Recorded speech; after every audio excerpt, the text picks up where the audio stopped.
มื้อนี้ก็โดยที่ได้คนลุยตลาดเซโนเฮามื้อเนาะโดย มาที่ได้คนสาวโสดเนาะ โดยมาหาเป็นมื้อแรกเนาะก็เป็น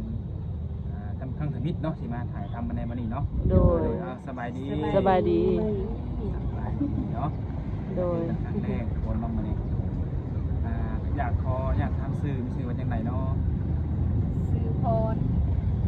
ปัจจุบันมีอยู่จักปีแล้วอายุ47ปีโดย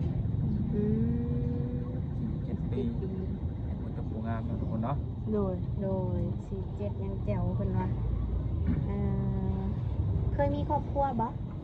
เคยมี เคยมีเนาะ โดยมีลูกมีหยังนํกันบ่มีจักคน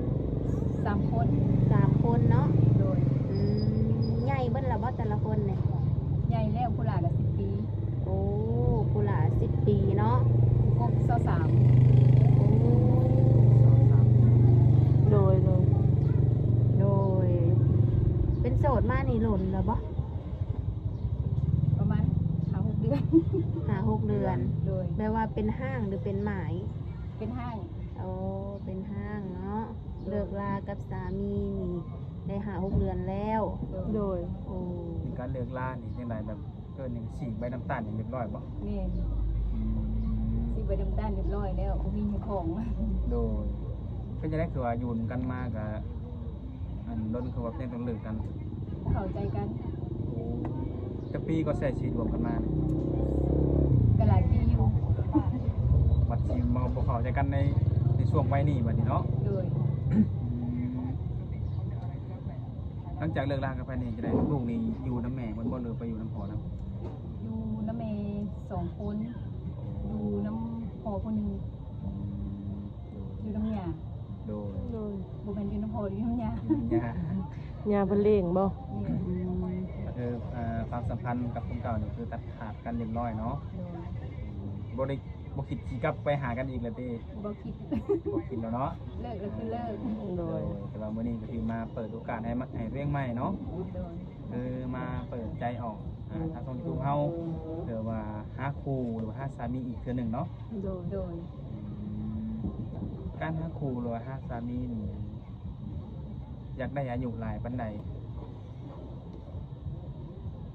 ตอบบ่ได้แล้วแต่แม่นบ่แล้วแต่โอ้คือบ่ได้จำกัดอายุเนาะโดยแล้วแต่ว่าครูที่สิครับทำเฮาได้แล้วก็เข้ามาลงมาจีบเฮาเนาะแม่นโดยต้องเลือกอย่าบ่สาวเพิ่นต้องเป็นคนประเทศไทยประเทศลาวเฮาบ่เลือกชนชั้นวรรณะโอ้โดยคือว่าในส่วนนี้ก็บ่ได้มีข้อจำกัดเนาะโดยก็เลยอยากถามสเปคเนาะของผู้ชายมักคนแบบใดที่ว่าแบบสเปคแบบมักผู้ชายแบบว่าเห็นแล้วมักอย่างนั้นมีบ่เดี๋ยวมักค่ะบ่โดยมักยังไงแบบเอาไงคือจะได้สามีเป็นคนแบบนั้นแบบนี้นะมีบ่ก็เดี๋ยวคิดก็ยังได้แบบว่าถ้าว่าเขามาดูแลเฮาเบิ่งครอบครัวเฮาได้ก็สามารถเขาแบบว่าเขาเข้าใจกันได้นะแบบว่ากันเข้าใจกันนะโดยคือเน้นในความเข้าใจเนาะความเข้าใจแบบว่าความแบบมาดูแลครอบครัวดูแลเนาะดูแลซึ่งกันและกันนั่นแหละเนาะถ้าว่าในส่วนนี้ที่แบบบ่อยากเจอบ่อยากได้นี่จ้ะผู้ชายแบบใดไปมักไปเล่นไปเที่ยวนี่แหละมักไปเที่ยวเนาะคือเฮาอยู่หลายประเทศยังบ่จักพอง่ายกันเนาะยังอยากไปเล่นไปเที่ยวอยู่ไปเที่ยวแบบบ่มาดูแลครอบครัวเฮือนซานนั่นน่ะแบบนี้อยู่อย่างแบบนี้น่ะบ่จะใส่ครอบครัวเฮือนซานนั่นน่ะอีกเรื่องแบบนี้อีกเรื่องชุดนี้เนาะโดยหลายคนก็คือบ่อยากเจอดอกแบบนี้เนาะการที่ว่าบ่ดูแลครอบครัวบ่จะใส่ครอบครัวนี่เอาลิ้นเป็นใหญ่ไว้ง่ายกันเนาะโดยถ้าเกิดมีคนเขามาจีบมาล้มนี่นะแบบเขามาหมักนี่สิเบิ่งแจ้งกันด้นบ่ก็พวกไปเบิ่งเอาตามความเป็นจริงเนาะท่านเนาะเบิ่งกันไปก็คุยกันไปศึกษากันไปเนาะถ้าเกิดว่าคนที่เขามาเฮาโอเคเพิ่นก็โอเคก็ยังตกลงกันตัวนี้เนาะเบิ่งกันไปและเข้าใจกันบ่หั่นนะมันเว้าผมว่าบ่ลักษณะของเฮามันเข้ากันบ่หั่นนะเป็นไปได้บ่หั่นนะก็จังว่าโอเคแน่นอนแล้วก็เนาะต้องมีการเบิ่งใจคุยกันเนาะว่าผู้ชายที่เขามาเฮานี่เฮาสิแบบเบิ่งพาได้บ่สิเมาชีวิตเฮานี่เพิ่นดูแลได้บ่เนาะ คือปัจจุบันในสาเหตุอาชีพยังไงปัจจุบันเนี่ย ค้าขายและขายเสื้อผ้าตลาด ขาย ซี เสื้อ โร่ ผ้าเป็นทหารก็นี่เนาะ โดย โอ้เฮ็ดอาชีพนี้มาโดนปานใดเลย ก็10กว่าปีแล้ว 10 กว่าปีแล้ว แม่น อืม 10ปลายปี ขายเสื้อผ้าเด็กน้อยเสื้อผ้าผู้ใหญ่นํเนาะ แม่น อันนี้คือมาเช่าเพิ่นบ่หรือว่าเป็นที่ตัวเองเลย อันนี้ว่าเฮาก็เซากับว่าแม่นเฮาจ่ายเป็นรายวันก็ วันละเท่าไหร่จ่ายเพิ่นเนี่ย วันหนึง30 30,000 แม่น30,000ถ้ารวมกับเป็นปีหนึงก็10ไปล้านเลย โดย หลายปีเนาะ แม่น คือว่าขาดอยู่นี่บ่อัน10 กว่าปีก็ แต่เก่าก็อยู่ในห้องเซาเป็นห้องเซาเป็นตึกแล้วมันแพงดีมันแพงกับ โดย สู่บ่ไหว ก็เลยออกมาขายอยู่นอก เคยขายอยู่ทางไหนพุ่นนี่บ่ แม่น อืม เป็นไงรายได้บัดนี้รอจังได๋ครับพี่น้องตัวใดขายดีกว่า ก็อยู่นอกก็พอได้อยู่หักช่วงนี้หน้าฝนมันก็บ่ปานใดช่วง โอ้ นี้ แน่นอนเนาะลูกค้าจะไล่หน้าฝนจะบ่ค่อยออกจากบ้านเนาะ แม่น เป็นไร ค่าจนบ่หลายช่วงหน้าฝนยามแดงก็บ่ได้ขาย อืมคืออันนี้ก็เป็นอาชีพหลักๆเลยเนาะที่ว่าหาเงินเลี้ยงลูกเลี้ยงเต้ามาเนาะ แม่นอาชีพหลักเป็นของครอบครัวเลยอันนี้นะ เป็นเสาหลักของครอบครัวเลย โดย คือแบบลูกผู้ที่อยู่นำแม่พ่อนี่นะเพิ่นได้ไปเฮ็ดเวียกเฮ็ดงานอยู่บ่ซะ ลูกสาวบ่ โดย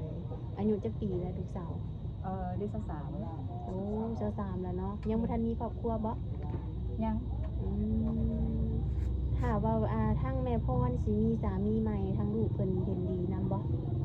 ก็มันก็เร็วจะสิทธิของแม่นะ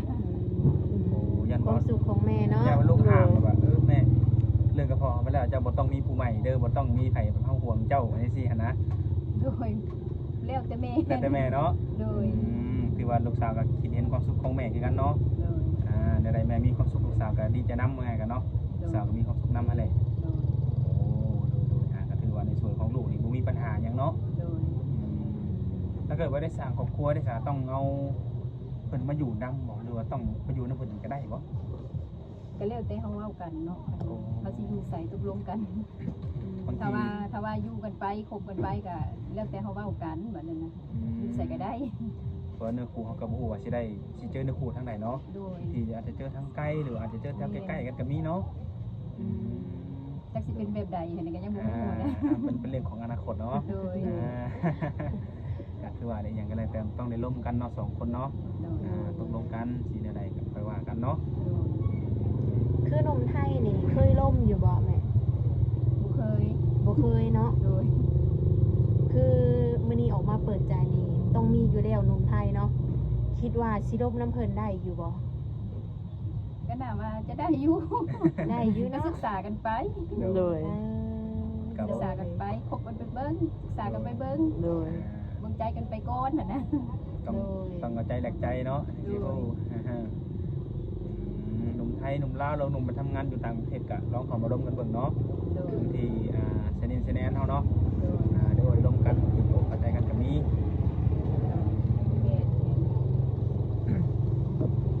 โดยถ้าว่าเพิ่นสิมาหาได้จ้ะให้เพิ่นมาอยู่บ่ ก็แล้วแต่เพิ่นสะดวกเนาะ โอ้ถ้าว่าเพิ่นสะดวกนี่ก็คือทั้งแม่พรก็ยินดีต้อนรับเพิ่นบ่ โดย โดย แล้วแต่เพิ่นสะดวกไปว่าเขาล้มกันไปคบกันไปเห็นนะ ดู แล้วแต่ว่าเพิ่นสะดวกเพิ่นมาได้บ่อย่างนั้นนะ โดย ถ้าแม้ว่าได้แบบร่วมกับใครสักคนสมัครสมหวังนี่สิมีแบบการจัดงานแต่งที่ดีบ่แม่ ก็แล้วแต่สองคนเฮาเว้ากันเนาะ โดย แต่งบ่หรือว่าเฮ็ดที่ตามคลองสิบ่ก็แล้วแต่ตกลงกันเนาะ แม่นแล้วแต่ตกลงกันน่ะนะ โดยบางทีเพิ่นสะดวกเพิ่นอยากจัดจังได๋จัดก็เฮาก็ต้องตามเพิ่นเนาะ โดย ก็โอ๊ยเฮาก็อายุหลายแล้วก็เฮ็ดตามที่ตามคลองเฮาก็ได้แล้วทีนี้ก็ว่ากันตัวนี้เนาะ แม่น คนเราก็มีแต่ว่าอะไรแต่คนหนุ่มคนใดที่ว่าหาคนที่จะพร้อมที่จะสร้างครอบครัวเนาะหรือว่าจะโก้อยากล้มก็สามารถทักทายเข้ามาได้ถ้าคนสนใจได้จะมีข้อมูลทางติดต่อยังไงให้เพิ่นมีเฟซมีไลน์มีแอปบ่ มีใส่แอปอยู่ แอปอยู่เนาะไลน์ได้มีบ่ ไลน์บ่ได้ใส่ เฟซเด้ เ สไซต์ ก็คือว่ามีเฟซแล้วก็ WhatsApp เนาะเพราะว่ามันก็จะได้ติดต่อโทรรวมกันแชทข้อความรวมกันให้แหละเนาะ โดย มันจังสิเขาเข้าใจกันบางทีในการในว่าที่ให้เพิ่นมาหานี่ก็บางทีเพิ่นอาจจะยังบ่สะดวกเนาะก็ต้องคุยกันผ่านโทรศัพท์ก่อนคุยกันแล้วเขาเข้าใจอยากมาเยี่ยมมายามหาสู่กันจังหวะกันตรงนี้เนาะช่วงนี้หาคนก็ค่อนข้างลำบากแล้วในการขายเครื่องคือแม่เป็นคนแถวเซโนนี่บ่หรือว่าเท่าไหร่ บ้านเกิดเมืองนอนหว่า โดย เวียง โอ้รวมมาไกลเลยเนาะ แต่มาอยู่เซโนนี่ก็ได้หลายปีแล้ว แต่อายุ22ก็3ปี มาสั่งกับโคย ปัจ เซ จุ โน บันนี้ก็ได้47แล้วเนาะก็หลายปีได้มาอยู่ มาสั่งกับโคยเซโนพี่บอก เมน คือว่าคนเก่าเนี่ยเป็นคนอยู่เซโนนี้ เมน ใช้ชีวิตคู่กันก็ล้นเติบเนาะแม่ โดย แต่ก็ยังต้องได้เลิกลากันเนาะ เมน ย้อนพ่อมาเข้าใจกันนี่บ่ เมน คือว่าเป็นบุญวัฒนาเขาสร้างบุญมากันซะนี่เนาะ โดย นั่นแหละเนี่ยคนได้กลับไปเยี่ยมบ้านเกิดอยู่บ้างไหม ก็ไปอยู่ปีละเทือ ทีละเทื่อเนาะ ปีละเทือจะสิเมื่อเทื่อนึงมีเรียกเลยจังเมื่ออันนี้เรียกจะเป็นเขากับเมื่อ เลี้ยงมาเปิดห้างเป็นเกิดอยู่เซโนเฮาเนาะ โดย ใครไปไกลมาก็แวะอุดหนุนได้คนหนึ่งนี่แหละมองจะจ่อทางเขานี่แหละเนาะ โดย ใกล้ห้านอันขายรถไทยเนาะมาชื่ออันบีรถไทยก็แวะเลยก็ได้ ห้านเข็มทาง โดยจะมีเสื้อผ้าผู้ใหญ่เสื้อผ้าวัยรุ่นแล้วก็เสื้อผ้าผู้เฒ่าเด็กน้อยน้ำเนาะถือว่ามีครบทุกคนเลยโดยทุกคน กินข้าวเที่ยงเลยจ้ะแม่ ยัง ยังบ่ทันกินบ่ โดย จักโมงจะปิดห้านนี่นะ อิงตามช่วงที่มันฝนตกนุ๊ก โอ้ มันก็ว่าเป็นมุ้งบ่ได้นั่นแหละอิงตามมันฝนบ่ตกกับคำ3-4 โมง5 โมงมันฝนตกกับ2 โมง 3 โมงฝนตกก็ได้ปิด ถ้าฝนตกมันต้องได้เก็บเนาะ เมน เก็บก็คือไว้อยู่ในนี่บ่เคืองหรือว่ามือนำ บ่ได้เอามื่อกับว่านี่ นอนอยู่นี่บ่ บ่แบบมันมีรปภเขาเจ้ายาม โอ้ นี่ ใครอยู่ซะเนาะยันเอาไว้นี่แหละผมมีคนเฝ้าเนาะ ยันมีคนมาหลังมาหยังซะเนาะโอ้แต่ว่ายังมีรปภคนเฝ้าเนาะรปภนี่ต้องจ้างเป็นส่วนตัวบ่ บ่ก็เขาเจ้าก็มาเก็บอันอยู่ในรวมมันเป็นมื้ออันเลยเด้ แบบเป็นคนของที่ให้เช่าพื้นที่นี่ เมน ดีเนาะแบบนี้เนาะ เมน เดี๋ยวมันการบังคับษา อันยังไว้ก็บ่เสียดอกที่ตลาดนะ ดู เพราะว่าเขาเจ้าก็รักษาความปลอดภัยดีๆเด้ทางตลาดเฮาก็ได้ โดย รปภเพิ่นก็บ่มีไผสามารถสิเข้ามาลักได้ ดูคือว่าดี เป็นจุ เนาะ ดเป็นจุดเด้รปภเขาเจ้า เพราะว่ามีซี่ซอยเนาะทางเข้ายืนยามทางนี้ทางนั้น อยู่จุดนั้นจุดนี้เขาเจ้าก็แบ่งกันเด้ ดู 4 โมง 3 โมง 4 โมงเขาเจ้าก็เริ่มเข้ามาแล้วรปภน่ะทำมาอยู่ เวลาเปิดต้องมาเปิดแต่เช้า และอิงตามความสะดวกมันเพื่อค่าเบี้ยค่าหยังก็สวยมื้อก็แต่เช้ามื้อก็6 โมงมื้อก็7 โมงครึ่งเพื่อเฮาไปส่งลูกส่งเต้าเพื่อเฮากินแต่งอาหารให้ลูกกินข้าวไปโรงเรียนเพื่อไปส่งลูกเด้ ดู เฮาคนโตผู้เดียวนะก็เลยยาก แม่เนาะเช็ด เพื่อ เช็ด อาหาร เพื่อนแน่เนาะกดเช็ดเรียกน้ำท่านที่แน่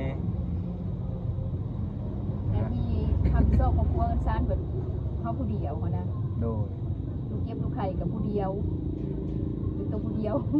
โดย พวกพี่น้องก็บ่เคยไม่ได้มีเนี่ยตัวผู้เดียวได้มาอยู่เซนูก็ได้ โดย มาอาศัยทั้งนี้เป็นพี่เป็นน้องเองตัวผู้เดียวนี่แหละอยู่กับลูกเวลา2 คนนี่ ดู ข้าวโอซี2เป็นลูกมาแล้ว ว่าให้ทุกคนสนุกสนใจทักทายเข้ามาได้เนาะมีเฟซมีวันแอปเข้ามาล้มเข้ามาศึกษากันเนาะสิได้เป็นเนื้อคู่หรือว่าสิได้เป็นพี่เป็นน้องก็เบิ่งไปตามการเอารมณ์กันแหละเนาะการตกลงกันเนาะ โดย ที่ล้มกันแล้วทำความรู้จักกันแบบมีบางเรื่องบอกพอใจกันกับเป็นพี่เป็นน้องกันเนาะโอเคแล้วทุกคนทางเราก็คือสีบ่มีอย่างหลายแต่คนเราก็มีแต่ว่าให้คนไปให้เพื่อนต่อเนาะเฮากับคนเวลาวันนี้แหละ โดย มีอย่างก็สามารถทักทายอารมณ์กับทำไมพรได้ทุกคนเนาะเอาสนี้ก่อนเมื่อหน้าจังไปว่ากันใหม่เนาะ โด โดยสบายดี สบายดี